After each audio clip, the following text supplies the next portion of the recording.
Эфир Абхазского телевидения продолжается. Вы смотрите информационный выпуск Амшекшара. Здравствуйте. Сегодня Центральная избирательная комиссия в соответствии со статьей 8 Конституционного закона о выборах президента Республики Абхазия официально зарегистрировала кандидатов в президенты и вице-президенты Абхазии. С момента регистрации кандидатов в президенты начинается агитационная кампания, которая продлится до дня голосования. Выборы президента Абхазии пройдут 22 марта. На сегодняшнем заседании зарегистрированы кандидатом в президенты Арзынба Адгур Амиранович, кандидатом в президенты, и Ашуба Арда Инверович, кандидатом в вице-президенты Республики Абхазия, а также Бжаня Аслан Георгиевич, кандидат в президенты Республики Абхазия, и Гумба Бадра Зурабович, кандидат в вице-президенты Республики Абхазия. И третьим кандидатом зарегистрирован Дзяпшпа Леонид Юрьевич, кандидатом в президенты Республики Абхазия, и Хашпа Виктор Шамилович, кандидатом в вице-президенты Республики Абхазия. На сегодняшнем заседании также были утверждены соответствующие бланки удостоверений, которые будут вручены кандидатам в президенты и кандидатам в вице-президенты. С сегодняшнего дня с момента регистрации наступает для кандидатов в президенты и вице-президенты агитационный период.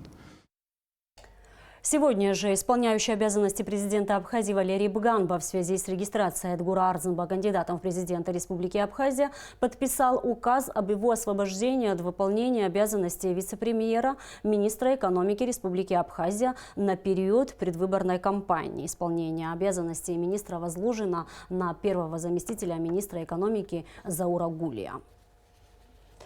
Адгур Арзынба провел совещание и дал последние поручения коллективу Министерства экономики по основным направлениям ведомства. Это реализация и выполнение проектов по инвестпрограмме и по индикативному планированию. Адгур Арзынба подчеркнул, что все сотрудники Министерства экономики должны работать в штатном режиме и выполнять свои обязанности. Хотел бы просить вас всех исполнять свои обязанности в строгом соответствии с законодательством и тем планом работ, который нами утвержден еще в начале года.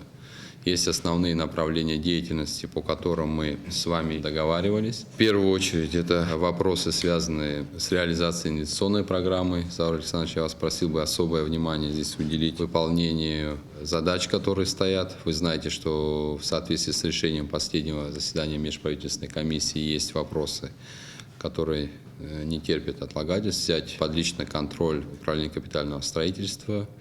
Особенно вопрос, связанный с строительством новой детской республиканской больницы. Здесь у нас есть некоторые вопросы, которые надо решить оперативно. Это в первую очередь техническое задание и согласовать его с российской стороной и приступить уже к проектированию. Проектировщик уже определенный, поэтому здесь и по остальным объектам. Также, что касается индикативного планирования, просил бы вас в еженедельном режиме собирать информацию по товарообороту Республики Абхазия, получать сведения из Министерства по налогам и сборам, отслеживать, как идет выполнение намеченных показателей. Что касается направлений по районам Республики Абхазия, тоже просил бы собирать оперативную информацию. Очень важно сконцентрироваться на том, чтобы вот то, о чем мы говорили до этого, чтобы мы видели такую унифицированную форму по всем районам. Никого не должно отвлекать то, что там выборные процессы, политические процессы, все должны работать в штатном режиме. Партия «Народный фронт Абхазии» выступает на предстоящих выборах президента Республики Абхазия в поддержку кандидата Аслана Бжаня. Об этом заявило руководство партии на съезде, который состоялся сегодня. После выступления членов политсовета в зале завязалась дискуссия. Люди задавали выступающим вопросы насущного характера и высказывали свои мнения относительно предстоящих выборов. Амелия Бисмарк расскажет подробности. Первыми на съезде политической партии «Народный фронт Абхазии» выступили представители молодежного звена, с чего и началась расширенная встреча актива. Аварии, воровство, наркомания, большая часть всего этого происходит по причине неясного будущего. Наше поколение выросло на акциях и митингах. Мы больше не хотим так жить. Мы требуем от наших политиков объяснить, куда они ведут нашу страну, как мы будем жить через 5, 10, 15 лет. В свете предстоящих выборов президента страны представители партии призвали сторонников отдать свои голоса за кандидатуру на пост главы государства Аслана Бжани. Наша партия «Народный фронт Абхазии» и наш благотворительный фонд «Абхазия» тоже поддерживают только Аслана Георгиевича Бжания. Я сама жительница Гулрыбского района, и сегодня со мной приехали мои односельчане, тоже поддерживают Аслана Георгиевича Бжания, потому что надеются, что только с ним у нас в Абхазии будет будущее. Внеочередные выборы президента – это серьезный момент в истории народа. И здесь необходимо руководствоваться понятием беспристрастности. С трибуны заявил председатель партии Лаша Сакани. Сегодня мы находимся на самом деле в непростой ситуации. У нас внеочередные выборы президента Республики Абхазия. Учитывая, что я являюсь учредителем фонда благотворительного, на протяжении 10 лет я абсолютно хорошо изучил практически все районы и все уголки Абхазии. Я очень хорошо знаю чаяние и исследования людей в деревнях. Я знаю, какие проблемы возникают у людей. Нам нужно сделать четкий, выверенный шаг. Среди участников встречи были и жители различных районов и сел республики. Выслушав выступающих, они изъявили желание задать вопросы и озвучить свои чаяния. Проблемы с получением паспорта гражданина Абхазии, разбитые дороги, перебои в подаче электричества, отсутствие транспорта, невнимание к многодетным и малоимущим семьям. Все эти социальные аспекты актуальны не первый год. А сейчас пришли, мы отключим свет. Какими деньгами я заплачу? Ребенок 5 дней инвалид. Сидит без света. Зачем воевать? Зачем работать? Зачем эти грамоты нам нужны? До военных событий Дранда являлась центром Гулерибского района.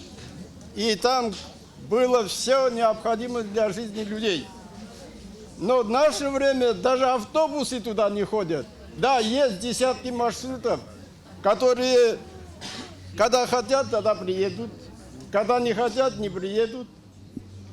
После 4 часов с города уже в Дранды не поедешь на маршрутке. Безответственно просто. Да. Ну, я хотел бы сказать, чтобы вы обратили внимание на это. Высказанные проблемы люди озвучивали в качестве аргументов недоверия к кандидатам и выборам в целом. Собраться духом и проявить гражданскую позицию призвала и сопредседатель партии Манана Квицини. Дело в том, что все это время народ голосовал за своих. Кого-то просили, кого-то поддерживали. Кто-то шел, потому что это родственник.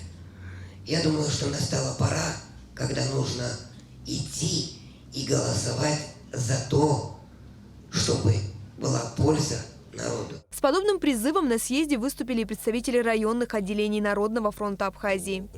Амелия Бисмарк, Алексей Агухава, Абхазское телевидение. 2 пожара произошли в минувшие выходные в Сухуме и Гулрыбском районах республики. В селе Гумиста по Бзыбскому шоссе в результате возгорания полностью выгорели 2 комнаты и чердачное помещение частного дома. Пожар был ликвидирован силами одного пожарного расчета пожарно-спасательного отдела города Сухум.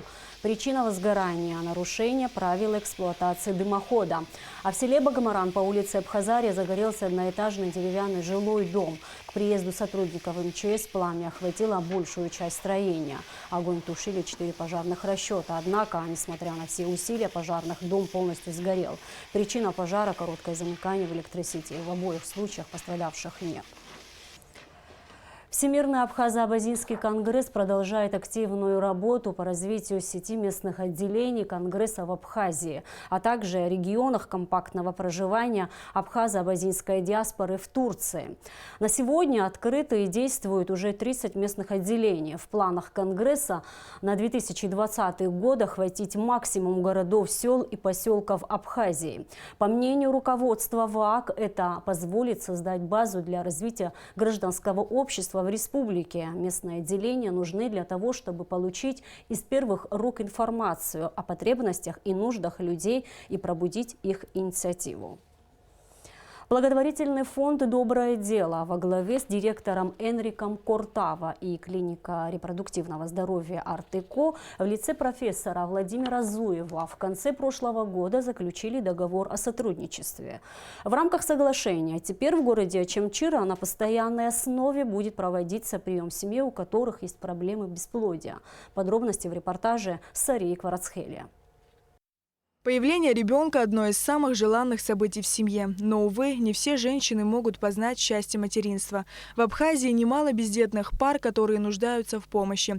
Благодаря благотворительному фонду «Доброе дело» и клинике репродуктивного здоровья «Арт-Эко» у наших женщин появилась возможность, не выезжая из страны, консультироваться с профессором клиники Владимиром Зуевым. Кроме того, совместными усилиями был приобретен аппарат лазерной фототерапии, который используется для лечения многих заболеваний. Депутат Очамчирского района Инал Тарпа помог приобрести оборудование, которое останется и будет находиться в Очамчирской больнице у нас здесь, чтобы консультации проводила Екатерина Рудольфовна. Она будет проводить эти консультации с помощью этого аппарата.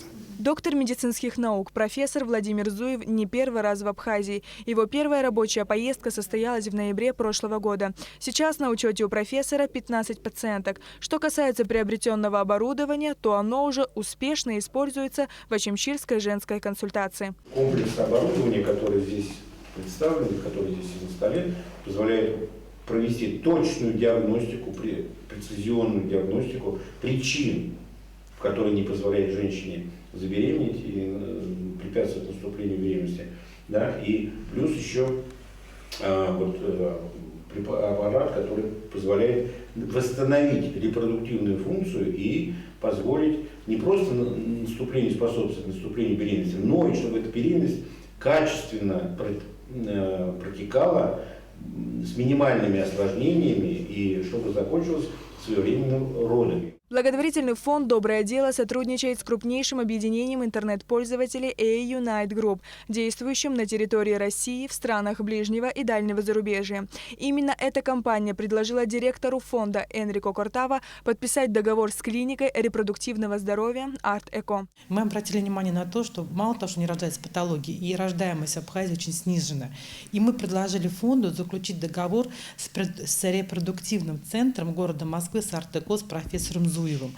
Мы с профессором Зуевым работаем уже более 10 лет и испытываем клинический препарат, который работает на омоложение, оплодотворение и работает в программе бесплодия. Профессор клиники репродуктивного здоровья «Арт-Эко» Владимир Зуев будет приезжать в Очамчиру в месяц один раз, а следующий приезд планируется в апреле. Сария Кварацхелия, Анатолий Маланья, Абхазское телевидение. В Сухуми на протяжении нескольких лет работает психолого-педагогический центр «Логопед». Специалисты центра помогают детям преодолеть различные проблемы развития. Помощь в социализации и адаптации малышей, к которым нужен особый образовательный подход. Главная цель сотрудников центра. Репортаж Гугуцы Вардани. Возьми оранжевый. Молодец. А что у нас осталось? Что выберешь? Правильно. Дефектология, логопедия, психология, кинезотерапия, работу по всем этим важным и обязательным для полноценного развития ребенка направлениям ежедневно проводят специалисты психолого-педагогического центра «Логопед». Сюда обращаются родители детей со слуховыми и речевыми нарушениями, а также с проблемами в интеллектуальном развитии. Помощь в адаптации в обществе таких малышей – главная задача центра.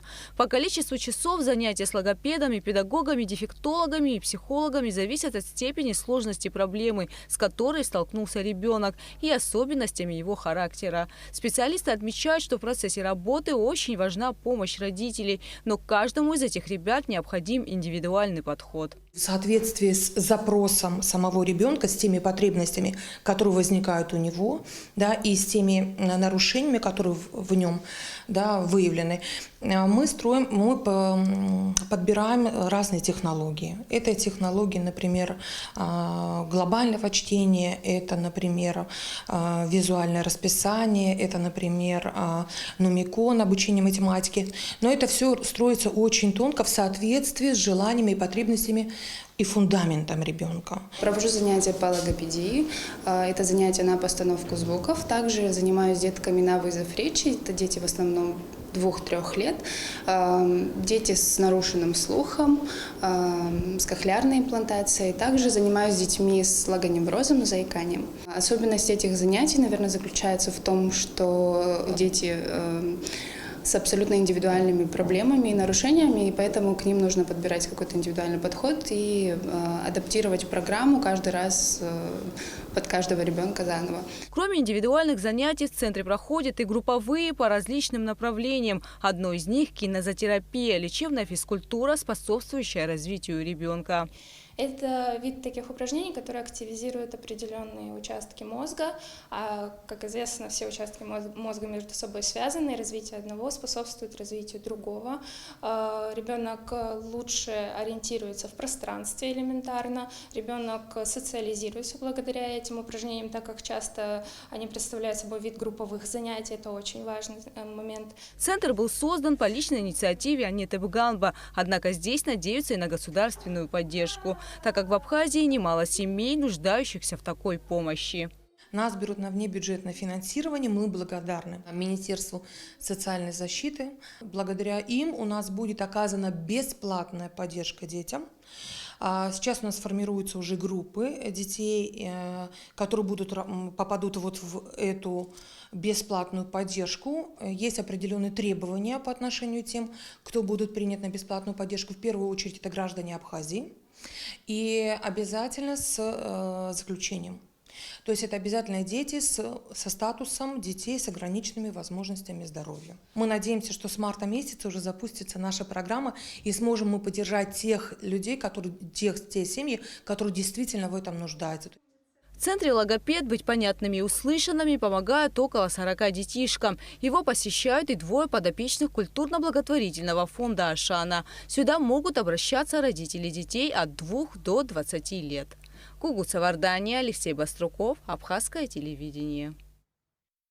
В Сухуми прошла интеллектуальная игра IQ-бок. Зима 2020 в рамках турнира «Своя игра».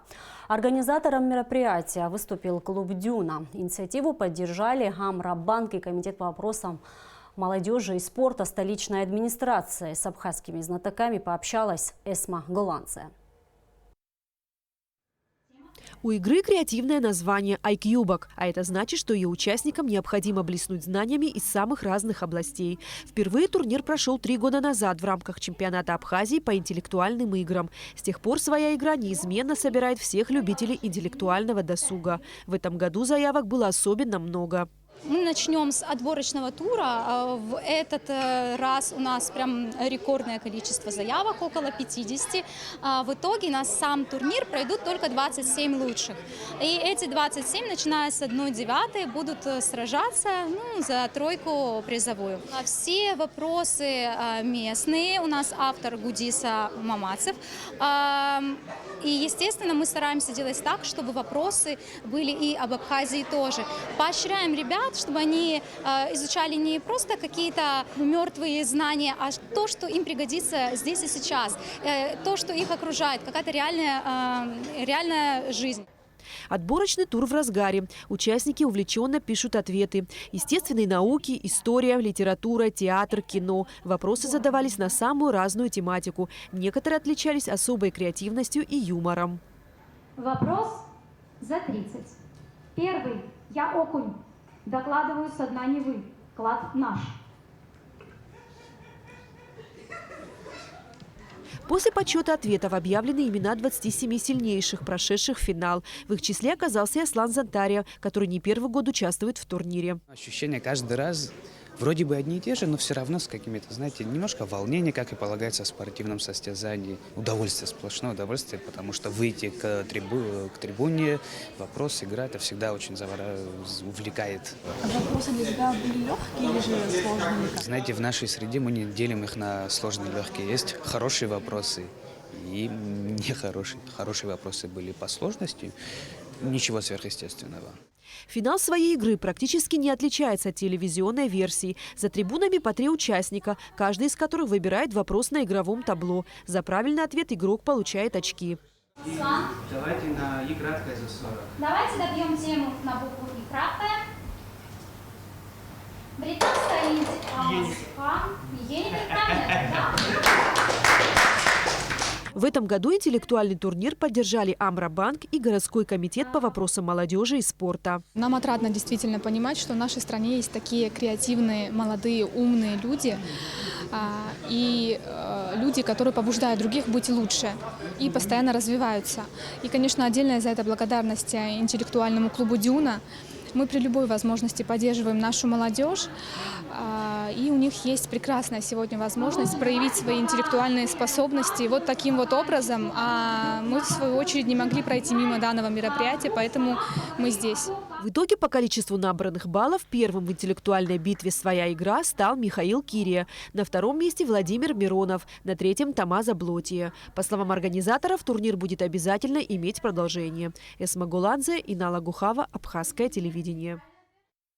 Сразу после информационного выпуска Амшекушара смотрите прямой эфир с участием общественного деятеля, предпринимателя Абисалома Кварчия.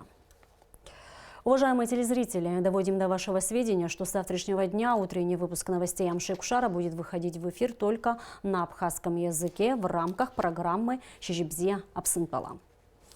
И о погоде. По информации гидрометцентра, в Абхазии ожидается небольшая облачность, без осадков. Температура воздуха ночью +1, +6, днем +8, 13. Температура морской воды +9 градусов.